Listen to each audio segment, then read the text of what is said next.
On February the 17th, 2000, there was an interesting and provocative article in the Lynchburg Ledger newspaper entitled The Biologist.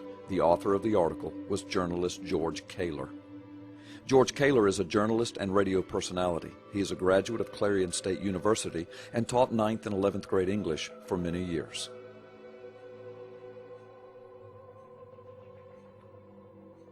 Back to the Lynchburg Ledger article, The Biologist. In this article, George Kaler interviewed a molecular biologist who made a most amazing admission.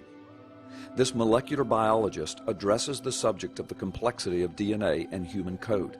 This is his field of expertise. He is recognized by his peers as a prominent member of the scientific community. Following are the significant excerpts from that interview. Nothing is taken out of context, and no pertinent information that would change the nature of his responses is left out.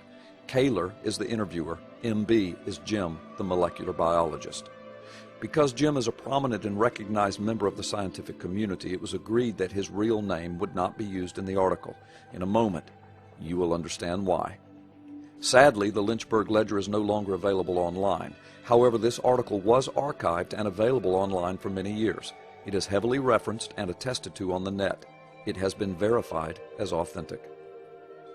I could find nothing to refute the authenticity of this article or the interview. George Kaler is still an active journalist and radio personality. Following is the revealing and pertinent part of the interview. Kaler, do you believe that the information, DNA, evolved?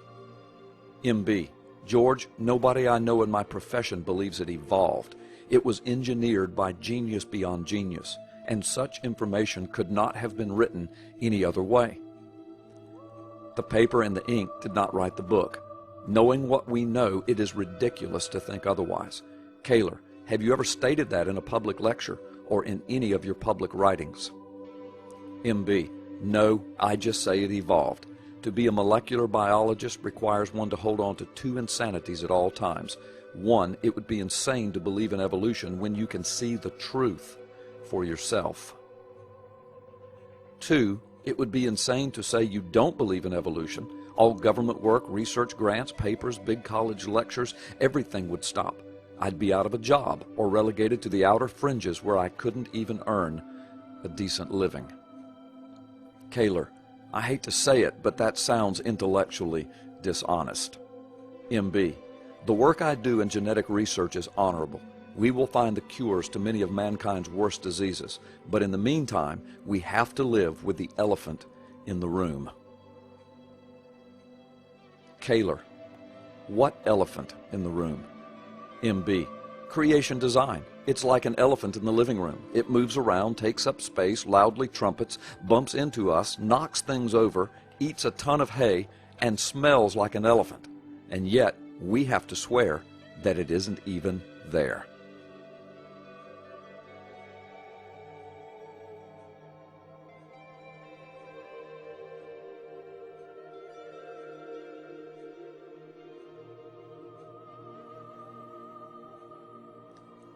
The following is a quote from George Kaler. I apologize for not knowing enough to refute the evidence for creation, nor clever enough to support the theory of evolution. Knowing what I do know about computers and software programs, I know my computer cannot write the 4 billion-bit program for the DNA molecule, no matter how much time I give it. I don't believe pond scum could write the program either. I apologize for not having enough faith to believe that it can.